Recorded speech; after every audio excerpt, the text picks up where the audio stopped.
Good morning students. देखिए हम लोग क्या देखने जा रहे हैं कि construction of first recombinant DNA, यानी कि किस तरीके से पहला आर्टिफिशियल रिकॉम्बिनेंट डीएनए बनाया गया था। तो रिकॉम्बिनेंट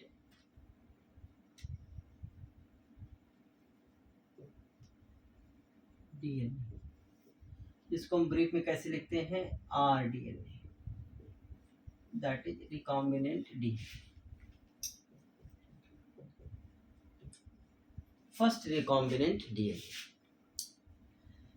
देखिए इसके पहले कि हम लोग इस टॉपिक को देखें कि पहला रिकॉम्बिनेंट डीएनए कैसे बनाया गया था, before that we will define that कि what is the recombinant DNA. देखिए रिकॉम्बिनेंट डीएनए क्या है कि जब हम दो डिफरेंट टाइप ऑफ डीएनए को जोड़ करके एक नया डीएनए बना देते हैं तो उसी को हम क्या कहते हैं, recombinant DNA. when we are combining the two different DNA and forming a new type of DNA, तो then that is known as what, recombinant DNA। ठीक है, यानी कि ये जो रिकॉम्बिनेंट डीएनए है वो कैसे बना कि इस रिकॉम्बिनेंट डीएनए को बनाने के लिए हमने क्या किया कि when we are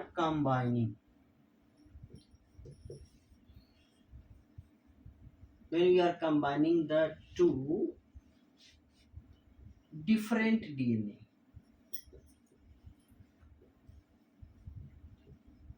and forming a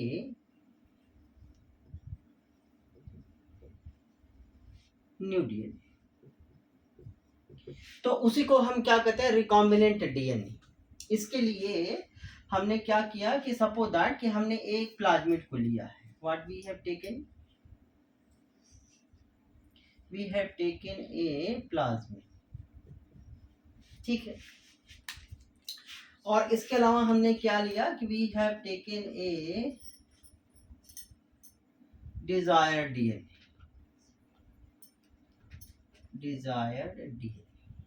इस डिजायर्ड डीएनए को हम और क्या कहते हैं, एलियन डीएनए, या इसको हम और क्या कहते हैं, we are also saying it as passenger DNA.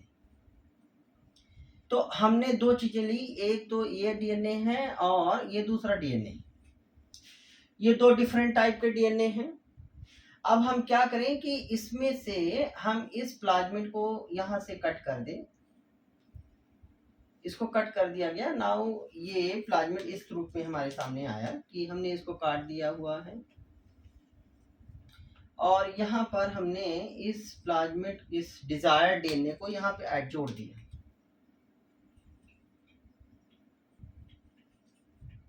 तो ये क्या है, इतना हिस्सा डिजायर्ड डीएनए है और इतना हिस्सा किसका है, प्लाज्मिड डीएनए।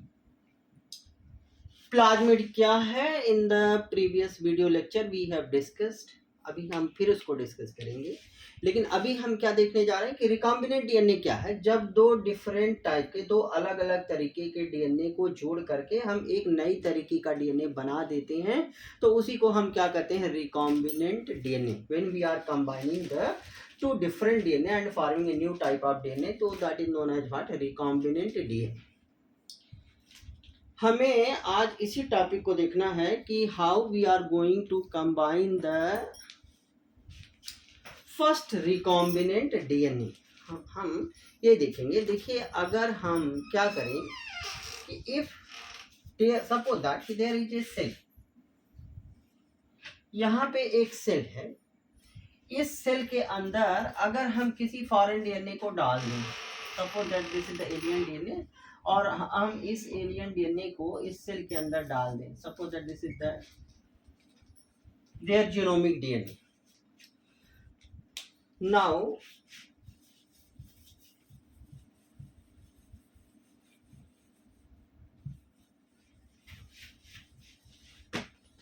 जैसे ये सेल है, दिस इज ए सेल और this is the alien DNA और डिजायर डीएनए, ये डिजायर डीएनए।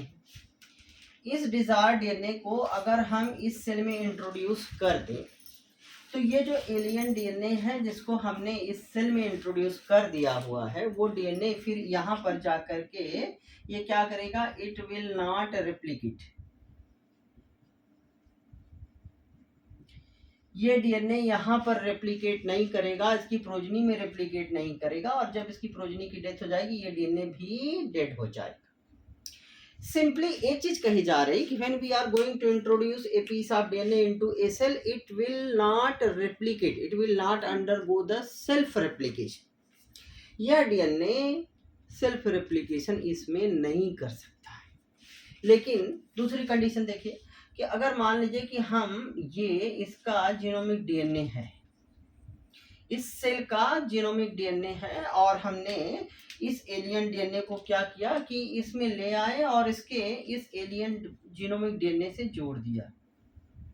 ठीक है, जब हम किसी डीएनए को किसी सेल के अंदर इंट्रोड्यूस कर दें और उस एलियन डीएनए को उसके जीनोमिक डीएनए से जोड़ दें, उस कंडीशन में वह डीएनए क्या करेगा, दैट डीएनए विल रेप्लिकेट। यानी कि यह जो डीएनए है, बाहर से जो डीएनए इस सेल में डाला गया है, इंट्रोड्यूस किया गया है, वह इस जीनोमिक डीएनए के साथ रेप्लिकेशन करेगा। और रेप्लिकेशन ही नहीं करेगा बल्कि अब इसकी प्रोजनी में भी वो मल्टीप्लाई करेगा, रेप्लिकेशन करेगा, और उसकी ढेर सारी कॉपी बन जाएगी।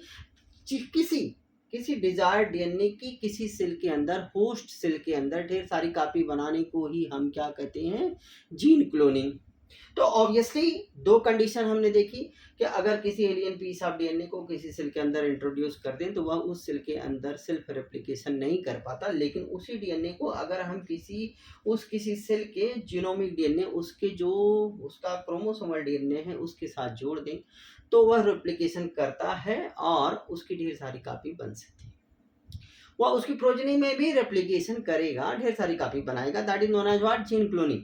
एक चीज याद रखिएगा कि जब हम इस एलियन पीस ऑफ डीएनए को जोड़ रहे हैं इस डीएनए के साथ, तो निश्चित रूप से हम, ऐसा नहीं है कि इस एलियन पीस ऑफ डीएनए को इस क्रोमोसोमल डीएनए से, इस जीनोमिक डीएनए से कहीं भी ऐड कर दे तो रेप्लिकेशन होगा, ऐसा नहीं है। बल्कि तब इसका रेप्लिकेशन होगा जबकि हम वन सेकेंड अंडरस्टैंड कि जैसे मान लीजिए कि this is the cell, this is the foreign DNA और alien DNA, and this is the chromosomal DNA, ये इसका क्रोमोसोमल डीएनए है। इस एलियन डीएनए को अगर हम इसके अंदर डाल दें तो हमें इसको कहाँ जोड़ना है कि इस क्रोमोसोमल के, this is the chromosomal DNA. जब हम इस एलियन डीएनए को इस क्रोमोसोमल डीएनए के उस हिस्से से जोड़ते हैं जहां पे क्या रहता है, व्हेन देयर इज ए ओरी। ओरी क्या है, ओरी इज ए ओरिजिन, ओरी मींस ओरिजिन ऑफ रेप्लिकेशन। ओरी को जरूर समझे रहिए। ओरी क्या है कि डीएनए, जैसे ये क्रोमोसोमल डीएनए है, क्रोमोसोमल डीएनए का वह स्पेसिफिक सीक्वेंस जो डीएनए के रेप्लिकेशन की शुरुआत करता है, that specific sequence of DNA which have the ability to start, to initiate the replication of DNA, that is known as what, origin of replication। यानी कि वहीं से रेप्लिकेशन की ओरिजिन होगी, शुरुआत होगी, बिगनिंग होगी। तो वह डीएनए का स्पेसिफिक सीक्वेंस होता है। और अगर हम इस एलियन डीएनए को इस क्रोमोसोमल डीएनए के उस ओरिजिन ऑफ रेप्लिकेशन यानी ओरी वाले न्यूक्लियोटाइड सीक्वेंस से जोड़ दें तब उसका रेप्लिकेशन जरूर होगा। This was the some information regarding the what is the recombinant DNA। और किसी एलियन डीएनए को जब हम किसी सेल के अंदर इंट्रोड्यूस करेंगे तो वो कब रेप्लिकेशन करता है।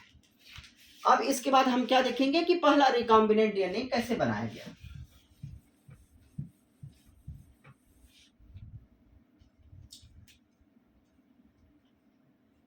फर्स्ट रिकॉम्बिनेंट डीएनए, देखिए पहला रिकॉम्बिनेंट डीएनए किसने बनाया, the two scientist who created, who constructed, who synthesised the first recombinant DNA that was Herbert Boyer and Stanley Cohen. कब बनाया? चूंकि ये ईयर दिया हुआ एनसीईआरटी में, इसलिए इसको याद रखिएगा। Stanley Cohen, these two were the American geneticist. ये दो साइंटिस्ट ने क्या किया कि पहला आर्टिफिशियल रिकॉम्बिनेंट डीएनए बनाया। कब? 1972 में। कैसे बनाया? Just understand. केवल एक बार आप अच्छे से समझिए, फिर बार बार आपको पढ़ने की जरूरत नहीं पड़ेगी। उन्होंने ये दोनों साइंटिस्ट क्या कर रहे थे? They were working on a bacteria, that bacteria known as what? Salmonella टाइफीम्यूरियम।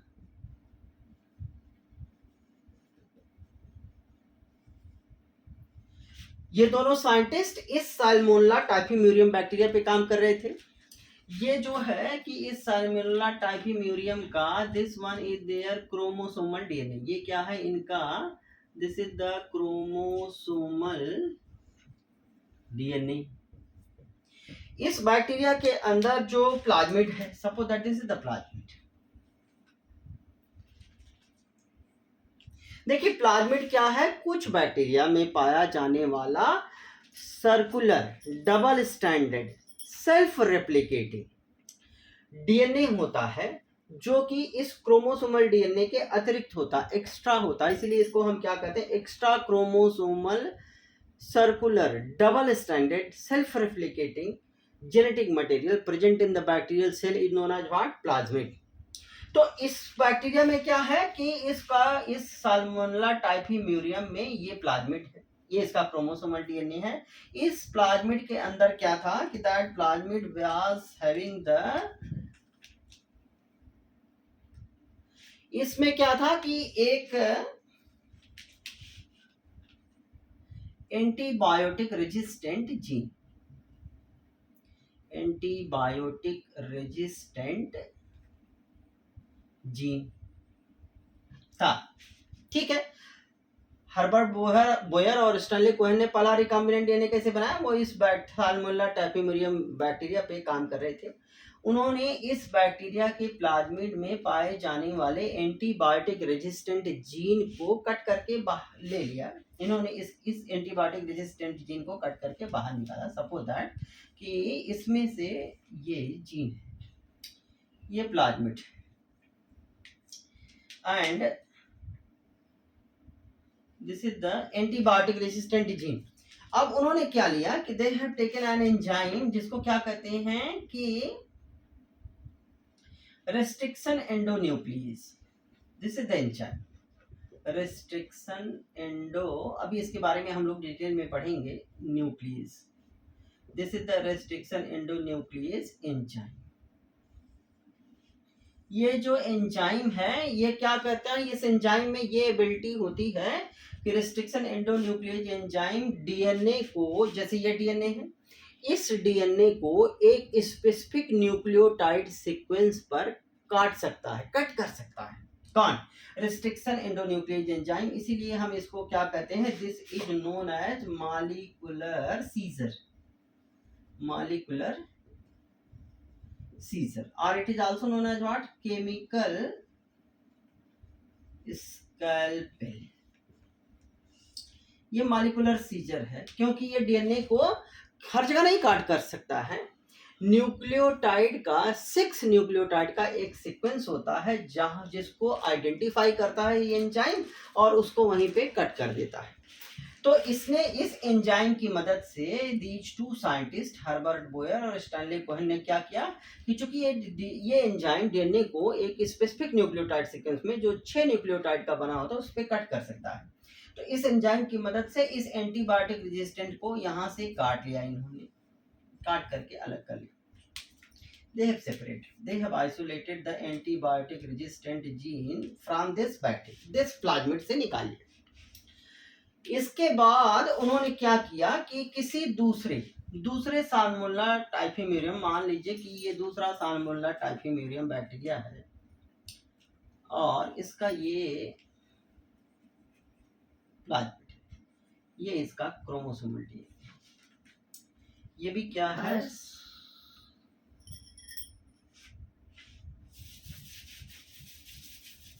सी, ये इसका प्लाज्मिड है और ये इसका क्रोमोसोमल डीएनए। तो दिस इज आल्सो, ये इससे जिससे एंटीबायोटिक रेजिस्टेंट जीन निकाले थे उससे नहीं, बल्कि ये दूसरा क्या है, दूसरा सैल्मोनेला है, सैल्मोनेला टाइफीम्यूरियम। ये उसका क्या है, नेटिव प्लाज्मिड।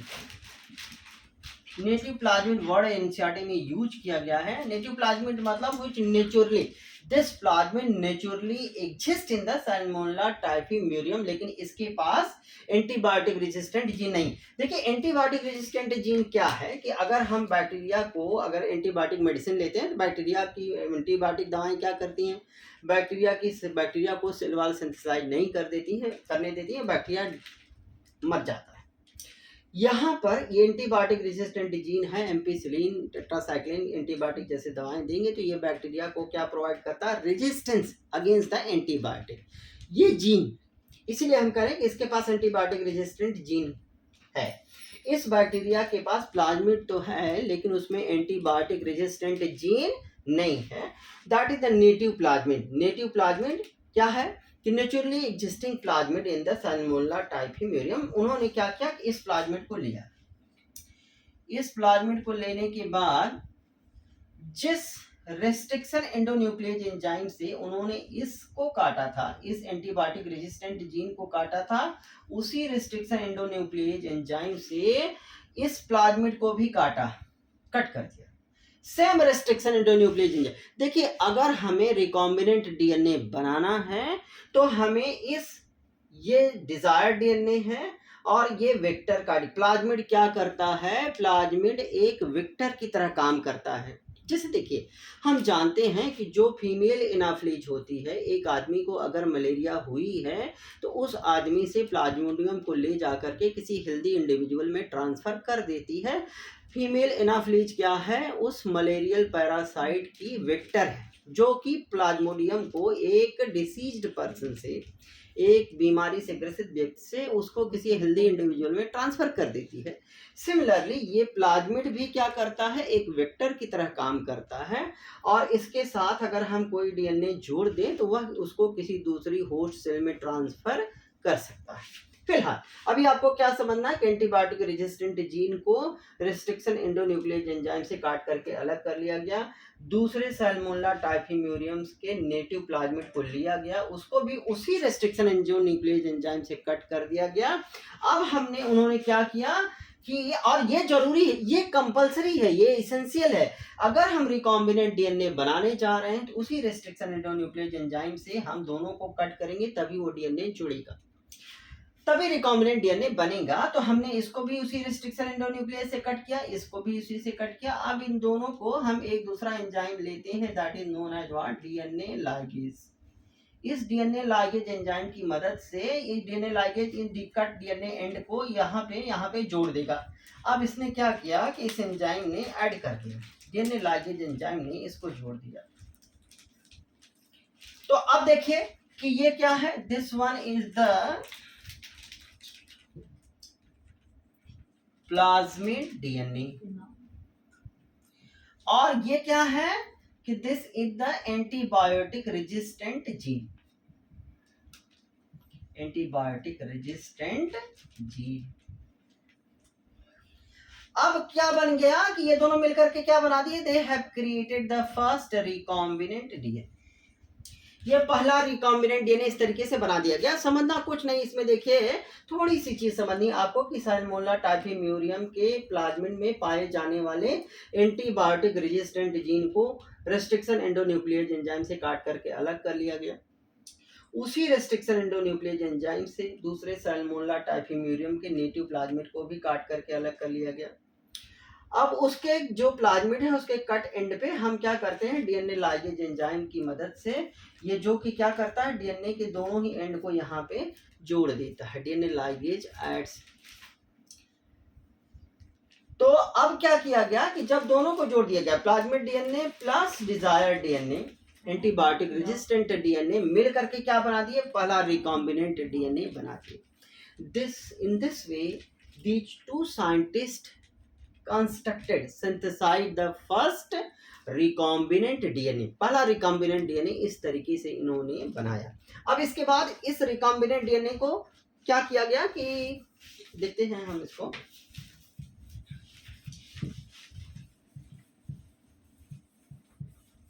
देखिए अब ये recombinant DNA है,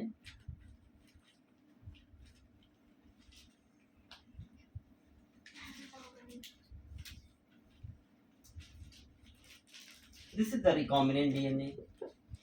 इस रिकॉम्बिनेंट डीएनए को अब उन्होंने क्या किया कि दूसरा एक बैक्टीरिया लिया, he has taken the another bacteria,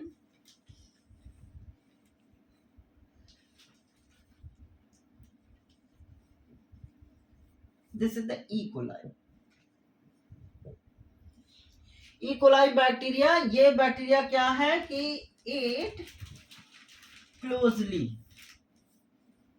it closely resemble with Salmonella typhimurium।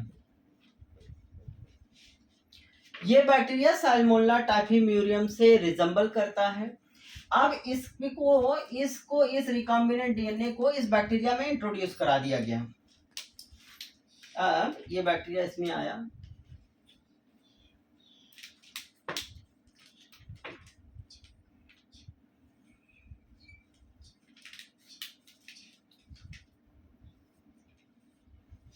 जब ये रिकॉम्बिनेंट डीएनए इस होस्ट सेल ई कोलाई को, अब क्या कहा गया है, this E coli is known as what, host cell, this is the host cell. अब हमने इस रिकॉम्बिनेंट डीएनए को इस होस्ट सेल में डाल दिया और ई कोलाई, अब ये जो रिकॉम्बिनेंट डीएनए है, ये रिकॉम्बिनेंट डीएनए क्या करेगा, इस बैक्टीरिया के डीएनए पॉलीमरेज एंजाइम को यूज करेगा। DNA polymerase, DNA polymerase, DNA dependent DNA polymerase और सिंपली डीएनए पॉलीमरेज क्या करता है, डीएनए का रेप्लिकेशन करता है। तो अब ये बैक्टीरिया क्या करेगा, जब ये बैक्टीरिया मल्टीप्लाई करेगा, तो जब बैक्टीरिया मल्टीप्लाई करेगा तो सपोज दैट एक बैक्टीरिया दूसरा बनेगा, ये दोनों ही बाइनरी फिशन से डिवाइड करेंगे, तो ऑब्वियसली अब इसके अंदर इस जो ये रिकॉम्बिनेंट डीएनए भी मल्टीप्लाई करेगा। तो उसके साथ साथ अब क्या हो जाएगा कि जो ये एंटीबायोटिक रेजिस्टेंट जीन है उसकी ढेर सारी कॉपी बन जाएगी। तो इट मींस दैट कि this recombinant DNA is transferred into the host cell, host cell के डीएनए पॉलीमरेज एंजाइम को यूज करके अब इस रिकॉम्बिनेंट डीएनए की इस एंटीबायोटिक रेजिस्टेंट जीन की कई several copies will be synthesized, यानी कि इसकी मल्टीपल कॉपीज आर सिंथेसाइज्ड, क्योंकि बैक्टीरिया एक दिन में कॉलोनी बना सकता है मल्टीप्लाई करके, तो मल्टीपल कॉपीज आर सिंथेसाइज्ड। जब इसकी किसी डिजायर्ड डीएनए की ढेर सारी कॉपी किसी होस्ट सेल में हम बना देते हैं, तो उसी प्रोसेस को हम क्या कहते हैं, that event is known as what, gene, that is known as what, gene cloning. तो इस तरीके से पहला रिकॉम्बिनेंट डीएनए बनाया गया। जो दूसरी चीज इस तरीके से हम एक चीज कहते हैं कि जब हमें क्या करना है कि when we have to synthesize, जब हमें रिकॉम्बिनेंट डीएनए बनाना है, तो उस रिकॉम्बिनेंट डीएनए बनाने के लिए this when we are going to construct the recombinant DNA, तो this we can do in 3 steps. पहला क्या है कि सबसे पहले हम क्या करेंगे कि आइडेंटिफिकेशन ऑफ, पहचानेंगे, आइडेंटिफिकेशन ऑफ डिजायर्ड डीएनए। तो हमें क्या करना है कि एक डिजायर्ड डीएनए को पहचानना होगा, फिर उसको क्या करना होगा कि introduction of this desired DNA into host. इस डिजायर्ड डीएनए को हम क्या करेंगे, होस्ट सेल में इंट्रोड्यूस कर देंगे, एंड देन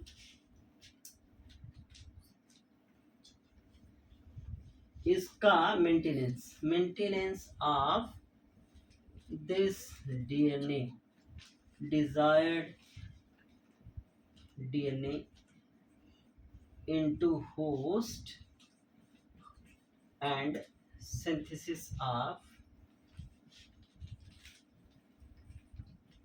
biotechnological product।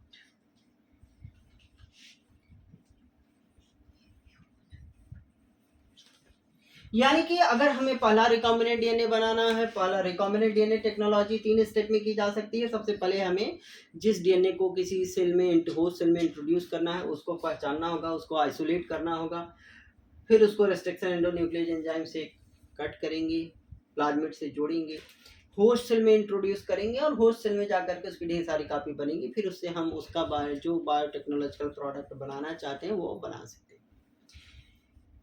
तो इस तरीके से दिस वाज द टॉपिक कि how the first recombinant DNA first artificial recombinant DNA was synthesized.